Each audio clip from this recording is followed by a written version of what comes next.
The small spacecraft hummed quietly as Lieutenant Adam Clark checked his instruments. He was alone in the darkness of space, near Jupiter's orbit. This was his 5th solo mission this month. Adam sighed and ran his hand through his short brown hair. These reconnaissance flights were important but boring. Just 3 more hours, he muttered to himself, watching the gas giants swirling clouds through his viewport. The radar suddenly beeped. Adam sat up straight, instantly alert. Something big had just appeared 12 miles from his position. He blinked, thinking it was a malfunction. Nothing could appear that suddenly in space. Earth Command, this is Scout 7. Adam said into his radio. I'm picking up an unknown object near my position. Requesting confirmation. Only static answered him. Adam frowned and tried again. The radio remained silent. He tapped his communication panel, checking for failures. Everything seemed fine, but something was blocking his signal. Adam looked up from the controls and froze. Through the viewport, he saw it. An enormous ship had appeared, glittering like crystal in the distant sunlight. It was beautiful and terrifying. The vessel was easily 10 times larger than Earth's biggest spacecraft. Its surface shimmered with patterns that reminded Adam of flowing water. That's impossible, he whispered. As he watched, the crystal ship turned slightly. Adam felt a chill run down his spine. They were looking at him. He reached for the emergency controls, ready to turn his spacecraft around and head back to Earth as fast as possible. Before he could touch the controls, a bright blue light shot out from the alien vessel. It surrounded Adam's small ship completely. His instruments went dark. The light grew brighter until Adam had to close his eyes. He felt a strange pulling sensation, and then nothing. When Adam opened his eyes again, he was no longer in his spacecraft. He lay on a smooth floor in a vast room with high ceilings. The walls seemed to be made of the same crystal material as the ship, but they were slightly transparent. Adam could see stars and galaxies moving across them like a living map. He got to his feet slowly, checking himself for injuries.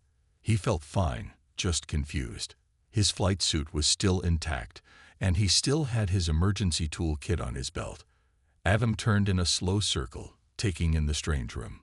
"Hello," he called out. His voice echoed slightly.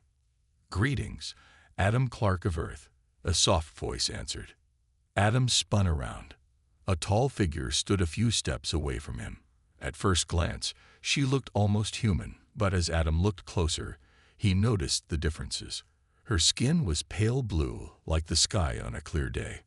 Her eyes were deep and filled with what looked like tiny stars.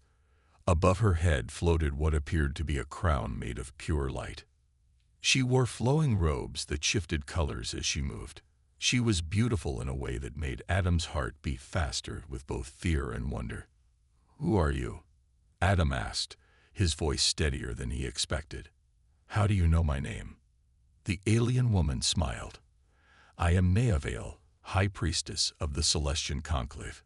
We know many things about your kind. Adam Clark. We have watched your species for centuries." Adam swallowed hard. "Why did you bring me here?" Neavale moved closer, her movements graceful and fluid. "Because my people need your help. We are dying, Adam Clark. Despite our advanced technology and long lives, we can no longer have children. Our scientists have studied all intelligent species in the galaxy, and humans are the only ones who might be compatible with us." "Compatible?" Adam repeated, not sure he understood. "Yes," Neavale said. Her star-filled eyes seemed to look right through him. "After many years of searching, I have chosen you, Adam Clark. You will help save my people through a sacred ritual of reproduction." Adam stared at her, his mind racing with questions and fears. This had to be a dream. But the cool air on his skin and the faint humming sound from the walls felt too real. "I need to contact Earth," he said finally. "My people will be looking for me." "You will return to your world soon," Neavale promised, "with a message for your leaders. But first, there is much you need to learn about the Celestians, and why you, above all others, were chosen. 3 days later, Adam stood in a large room full of important people. World leaders, military generals, and top scientists sat around a huge table. They all stared at him as he finished telling them about the Celestians. "So this alien priestess just sent you back?" asked the United States President, leaning forward in his chair. Adam nodded. "Yes, sir. After she explained their situation, I was returned to my spacecraft. When I woke up, I was back near Earth's orbit." Dr. Kate Wilson, a woman with short blonde hair and sharp green eyes, tapped her tablet screen. "And the message they sent with you is that they want human volunteers for a reproductive partnership. They've offered us advanced technology in exchange," Adam said. "Technology that could solve our energy problems and fix our environment." The room filled with whispers. Some people looked excited, others worried. A general banged his hand on the table. "It could be a trap," he said loudly. "These aliens might want to study us, maybe even invade us." Adam shook his head. "I don't think so, sir. They could have kept me if they wanted to study humans. And if they wanted to invade, why announce themselves at all?" For weeks after the meeting, scientists worked day and night. They studied the small crystal device Niavale had given Adam. It contained information about Celestian biology and their genetic problem. Dr. Wilson led the research team. "It's amazing," she told Adam one evening as they looked at glowing DNA models on her computer screen. "They're actually quite similar to us in basic structure, despite looking so different." Adam watched the spinning DNA strands. "Can humans really help them?" "Yes," Dr. Wilson said, "but it's complicated. We need people with very specific genetic markers." The governments of Earth started a selection process. They asked for volunteers who matched the Celestian requirements. Thousands of people signed up, excited by the chance to meet aliens and help save their species. Adam tried to return to his normal duties, but he couldn't stop thinking about Niavale and her star-filled eyes. He had strange dreams where he saw alien cities made of crystal and felt a deep sadness that wasn't his own. "I'm not volunteering," he told Dr. Wilson firmly when she asked him about it. "I've done my part." She studied his face. "You're still having the dreams, aren't you?" Adam looked away. "Yes, almost every night now." 6 months after first contact, the final list of candidates was ready. 100 humans from around the world had been selected based on genetic compatibility. They would travel to the Celestian world and participate in the reproductive partnership program. Adam watched the news announcement from his apartment. He felt relieved that it was over, that someone else would go. He could finally move on with his life. The next morning, his phone rang early. It was Colonel Gary Peterson, his commanding officer. "Clark, you need to come in immediately," he said, his voice tense. Adam arrived at the Space Center an hour later. He was led to a meeting room where Dr. Wilson, Colonel Peterson, and several government officials waited. Their faces were serious. "What's happening?" Adam asked. Dr. Wilson pushed a tablet across the table.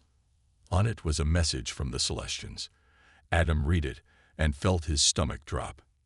"This must be a mistake," he said. Colonel Peterson shook his head. "We've asked them 3 times to confirm. The answer is the same." The message was clear. The High Priestess Niavale had rejected all 100 selected candidates.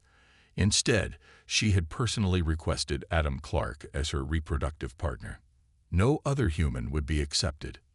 "But I wasn't even in the selection pool," Adam protested. "That's the problem," said one of the officials. "She's bypassed our entire process. This is causing diplomatic tension." Dr. Wilson looked at Adam with concern. "There's more. Niavale claims she has had visions showing you as the ideal partner. She says it must be you, or there will be no deal." Adam sat down heavily. The strange dreams suddenly made sense. Somehow, Niavale had been reaching out to him across space. "What happens if I say no?" he asked quietly. Colonel Peterson's face was grim. "Then humanity loses the greatest technological exchange in our history." and according to them, their entire species eventually dies out. Adam stared out the small window of his room. For 3 weeks, he had been undergoing special treatments to prepare his body for the journey to the Celestian world. Each morning, Dr. Wilson injected him with a clear blue liquid that made his skin tingle. "The genetic therapy is working well," Dr. Wilson said as she checked his vital signs. "Your body is adapting to make you more compatible with Celestian biology." Adam nodded silently. He hadn't really had a choice about accepting Naya Vale's request. The future of human-Celestian relations depended on him. But sometimes he wondered if there was more to her choice than what she had told Earth's leaders. At night, his dreams became more vivid. He saw through Naya Vale's eyes, walking through crystal halls, touching ancient machines, watching her people grow weaker with each passing year. He felt her sadness and her hope. Sometimes, he thought she could feel his presence in these shared dreams. "Are you sure you're okay?" Dr. Wilson asked, noticing his tired eyes. "The dreams are getting stronger," Adam admitted. "It's like I'm connected to her somehow." Dr. Wilson made notes on her tablet. "Fascinating. The genetic therapy might be enhancing some kind of telepathic link." The day of departure arrived quickly. A small team would travel with Adam to the Celestian homeworld. Dr. Wilson to monitor his health, Colonel Frank Martinez for military liaison, and Olivia Reeves, a diplomat who would handle negotiations. They gathered at the Space Center, surrounded by cameras and reporters. The world watched as the first official human delegation prepared to visit an alien world. "Remember your training," Colonel Martinez told Adam as they waited. "You represent all of humanity now." Adam felt the weight of that responsibility on his shoulders. He had been just a regular pilot a few months ago. Now he was about to travel across the stars to participate in an alien reproduction ritual. Exactly at noon, the air above the landing pad shimmered. A smaller version of the crystal ship Adam had first seen appeared. It hovered silently, beautiful and impossible. A door opened in its side, revealing a soft blue light. "That's our ride," Olivia said, trying to sound casual despite her wide eyes. The 4 humans walked up a ramp that appeared beneath the doorway. Inside, the ship was a single large room with comfortable-looking chairs that seemed to grow out of the floor. No Celestians were visible, but a gentle voice filled the room. "Welcome, honored guests of Earth. Please be seated for departure." They sat down, and the chairs adjusted to fit their bodies perfectly. Adam felt his seat hum slightly. A clear bubble formed around each chair. "Safety measures," Dr. Wilson guessed, touching the bubble around her. The ship rose smoothly, without any feeling of movement.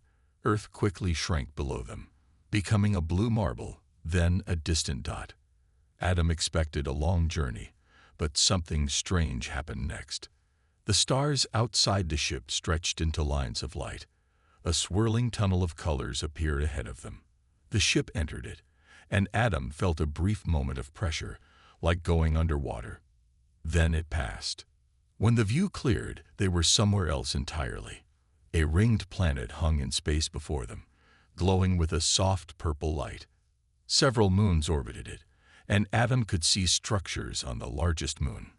"That's impossible," Colonel Martinez whispered. "We traveled light years in minutes." The ship moved toward the planet, entering its atmosphere. Below them, Adam saw vast cities that seemed to blend with the natural landscape. Buildings spiraled up from the ground like growing plants, all made from the same crystal material as the ship. They landed on a large platform where a group of Celestians waited. Adam recognized Naya Vale immediately. She stood taller than the others, her crown of light glowing brightly. As Adam stepped off the ship, he felt the gravity, slightly lighter than Earth's. The air smelled sweet, like flowers after rain. Naya Vale approached him, her star-filled eyes meeting his. "Adam Clark," she said, her voice just as he remembered from both their meeting and his dreams. "You have come, as I knew you would." "I didn't have much choice," Adam replied quietly. Naya Vale tilted her head. "There is always choice, but some paths are clearer than others. She turned to the rest of the delegation. Welcome to Celestia, home of the Conclave. You are the first humans to walk on our world in over 10,000 years. Dr. Wilson gasped. 10,000 years. You've visited Earth before. Neaville smiled mysteriously. That is a story for another time. First, we must prepare Adam for the ritual. It is more complex than your people understand. Adam felt a chill. What do you mean, more complex? You will learn soon, Neaville said. For now, rest. Tomorrow, your true journey begins. The Celestians gave the human delegation a crystal building near the main temple to use as their home. Adam's room had walls that changed color based on his mood. That first night, they glowed a deep blue, matching his uncertainty. In the morning, a young Celestian named Kira came to guide Adam through the city. She looked more human than Neaville, with lighter blue skin and only small stars visible in her eyes. The High Priestess asks that you learn about our people before the ritual, Kira explained as they walked down wide streets. Understanding is important. Adam watched Celestians going about their daily lives. Some nodded respectfully to him. Others stared with curious eyes. Your city is beautiful, Adam said. It looks like it grew rather than was built. Kira smiled. Very observant. Our buildings are alive in a way. We grow them from special crystals using what you might call a combination of technology and magic, though it is neither. They visited gardens where plants floated in the air, libraries with books made of light, and markets where Celestians traded strange fruits and crafts. Adam noticed something odd. There were no children anywhere. When was the last Celestian child born? He asked Kira. Her face grew sad. 37 cycles ago. About 50 of your Earth years. I was among the last generation. Later that day, Adam met with Neaville in a circular room at the top of the main temple. Large windows showed the entire city and the purple sky beyond. You have questions, she said, gesturing for him to sit on a cushion across from her. Many, Adam replied. What exactly is this ritual? What will happen to me? Why me specifically? Neaville folded her long fingers together. The ritual is our most sacred ceremony. It connects two beings at their deepest level, mind, body, and what you might call soul. She waved her hand, and a glowing model appeared between them, showing two forms of light merging together. As for you, she continued, when I first connected with your mind near your Jupiter, I sensed something unique. Your genetic pattern has rare markers that match our ancient templates, and your mind was open to mine in a way few humans would be. Adam frowned. But what exactly will the ritual do? Will we create a child? Neaville finished his question. Yes, but not in the way humans reproduce. Our method is more complex. It requires a complete harmony between partners. Over the next few days, Adam spent more time with Neaville. She taught him about Celestian history and their understanding of what they called the cosmic weave, the underlying pattern that connected all living things in the universe. In return, Adam shared human music, art, and stories. The Celestians were particularly fascinated by human creativity and emotion. They recorded everything Adam shared, studying it carefully. Meanwhile, the rest of the human delegation was busy. Dr. Wilson worked with Celestian scientists, learning about their advanced medicine. Colonel Martinez discussed security matters with Celestian guards. Olivia spent long hours drafting the first human Celestian agreement with their leaders. During a dinner with the delegation, Adam shared what he had learned. Their society is run by priestesses, he explained. Males exist but serve mainly as advisors and caretakers. They respect them, but females hold the power. Olivia nodded. I've noticed that. It's a complete matriarchy. Have you learned anything more about this ritual? Dr. Wilson asked. Adam hesitated. Not much specific, but I think there's more to it than they're telling us. That night, as Adam prepared for sleep, his door chimed softly. He opened it to find a tall male Celestian waiting outside. His skin was darker blue than the others Adam had met. "I am Taronvel," he said quietly. "I work with your Dr. Wilson in the Science Guild. May I enter?" Adam stepped aside, curious about this unexpected visitor. Taronvel checked the hallway before speaking. "There is something you should know about the ritual. Not everyone agrees with Niavel's plan to share it with humans." "What do you mean?" Adam asked. "A faction led by Priestess Zoravex believes mixing with lesser species will destroy us, not save us." Taronval's voice was low and worried. "They are planning something, but I don't know what." Adam felt a chill. "Does Niavel know?" "Yes, but she downplays the threat. The ritual is in 3 days. Be careful, Adam Clark. You are at the center of a conflict older than your civilization." After Taronval left, Adam stood by the window, looking at the alien city. The next morning, he would ask Niavel for the full truth, no matter how complex or strange it might be. The next morning, Adam waited in Niavel's private garden. Small floating lights drifted among strange plants. The air smelled sweet, almost too sweet. Adam touched a purple leaf and it curled around his finger gently. Niavel arrived wearing formal robes that shimmered with each step. Her crown of light seemed brighter today. "You wanted to speak with me?" she asked, sitting on a crystal bench. Adam sat beside her. "No more secrets. I need to know everything about this ritual and why there are Celestians who oppose it." Niavel was quiet for a long moment. "Very well.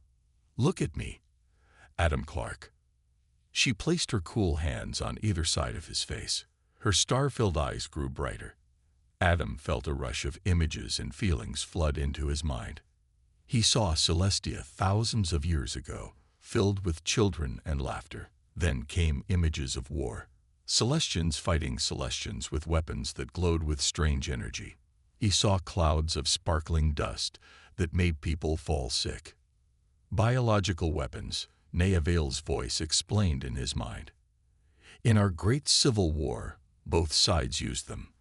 When peace finally came, we discovered the terrible price. The weapons had damaged our reproductive abilities." More images flowed. Generations of Celestians growing fewer. Scientists trying desperately to find a cure. Failed experiments. Empty schools and playgrounds. When Niavel removed her hands, Adam gasped for breath. His head pounded with the rush of alien memories. "Now you understand," she said softly. "We have been dying for millennia." "But what does this have to do with humans?" Adam asked when he could speak again. "That is the part that causes conflict among my people." Niavel sighed. "We did not find humans by accident, Adam. We have known about Earth for a very long time." Before she could explain further, a loud alarm sounded throughout the city. Red lights flashed in the garden. Niavel stood quickly, her face worried. "What's happening?" Adam asked. "Intruders in the temple." She touched a crystal on her wrist. "Guards, report." A voice answered from the crystal. "High Priestess, the human quarters have been attacked. 3 guards are injured." Adam's heart raced. "My friends are safe," the voice continued, "but the human named Adam Clark is missing." Niavel looked at Adam in confusion. "But he is here with me." Suddenly, 4 Celestians in dark clothing burst into the garden. They carried crystal weapons that hummed with energy. The leader was a female with deep purple skin and eyes that burned like red suns. "Zoravex," Niavel said coldly, "you dare attack me in my own temple." Zoravex smiled. "Not attack, sister. Save our people from your dangerous plan." The other Celestians surrounded Adam and Niavel. One pressed a device against Adam's arm. His legs went weak, and he collapsed to the ground. Through blurry eyes, he saw Niavel fighting back with pulses of light from her hands. Adam woke in a small room with metal walls instead of crystal. His head felt heavy. He tried to stand but found his arms and legs were tied to a chair with glowing bands. The door opened, and Zoravex entered. She studied Adam with her burning eyes. "The human awakens," she said. "Good. What do you want with me?"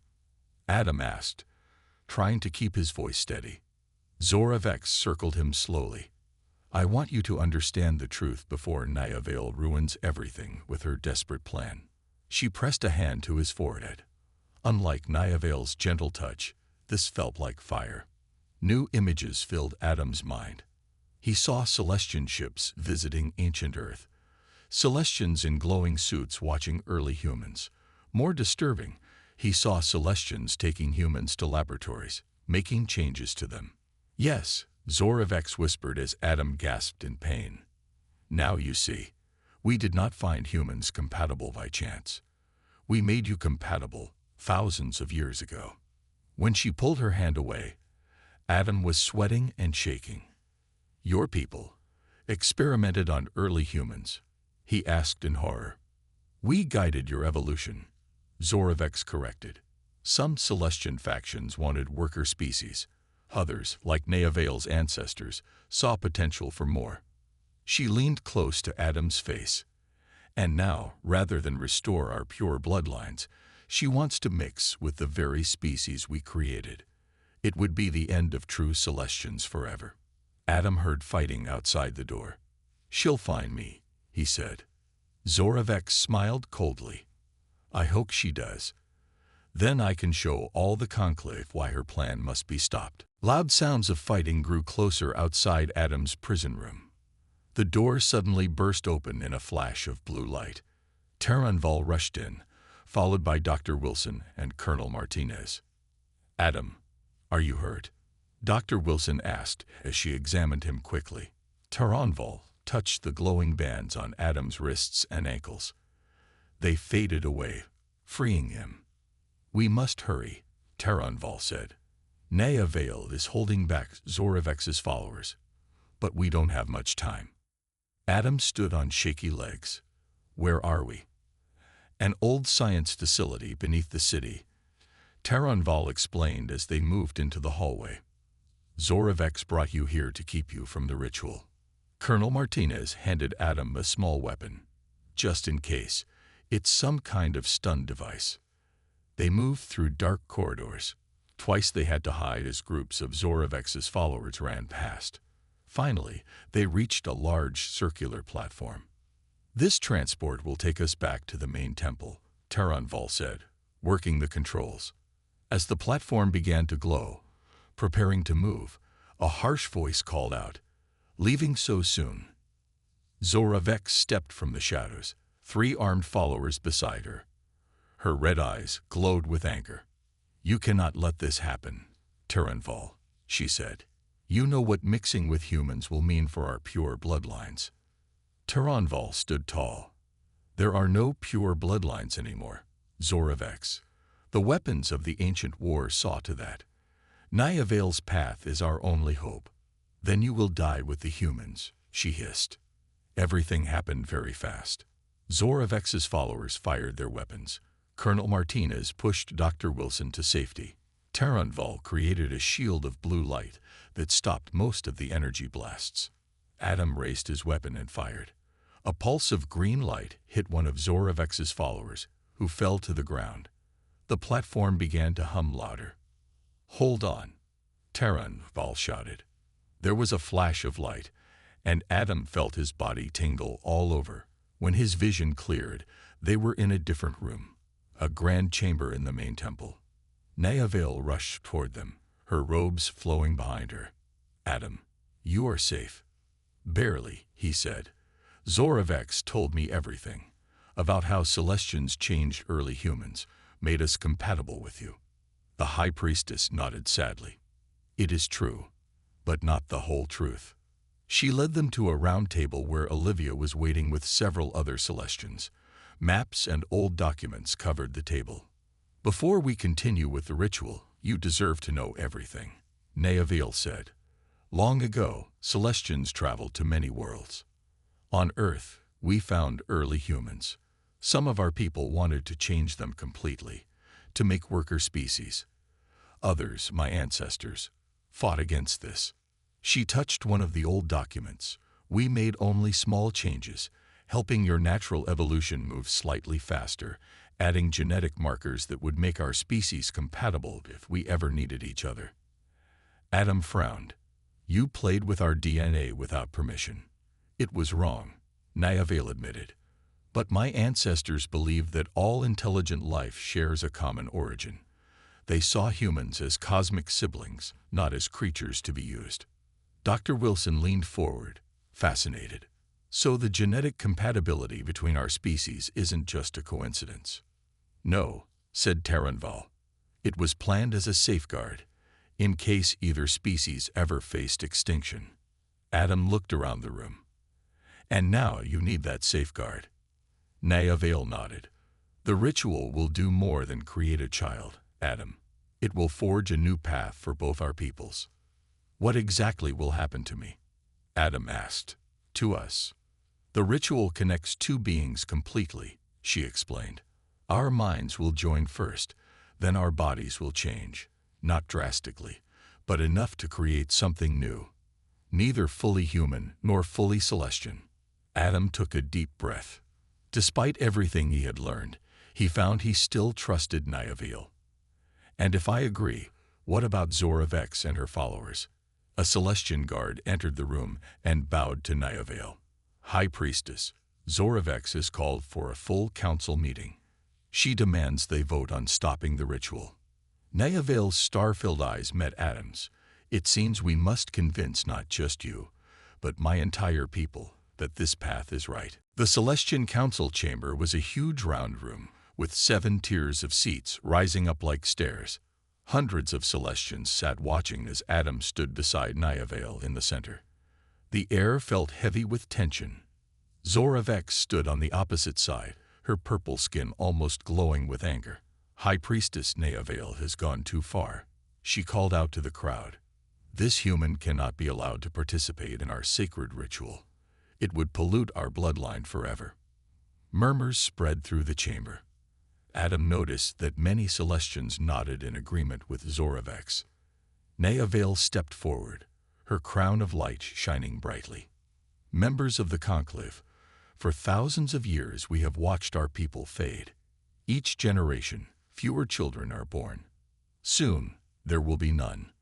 She gestured to Adam. Humans carry genetic patterns that match our own, not by accident, but by design. Our ancestors prepared for this day.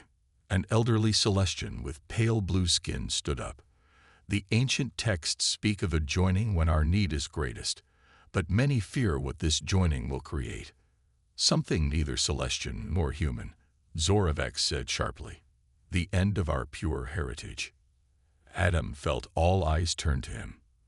He stepped forward, surprised at his own courage. I'm not a scientist or a diplomat, he said, his voice echoing in the chamber. A few months ago, I was just a pilot doing my job. I didn't ask to be chosen. He took a deep breath and continued. But I've seen your world now.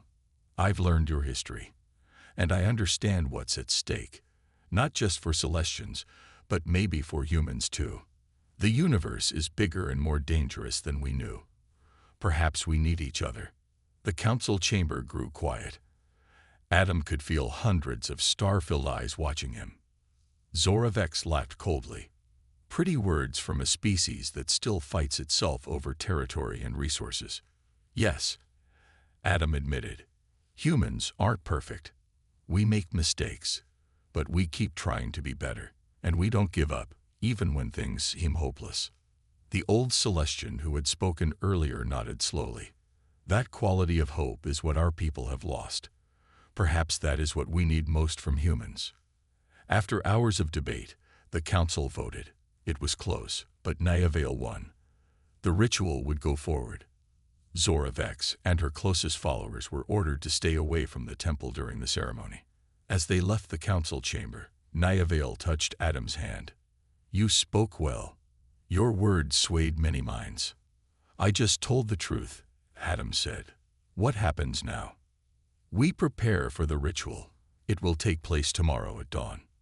That night, Adam couldn't sleep. He sat by the window in his room, looking out at the alien city and the strange stars above.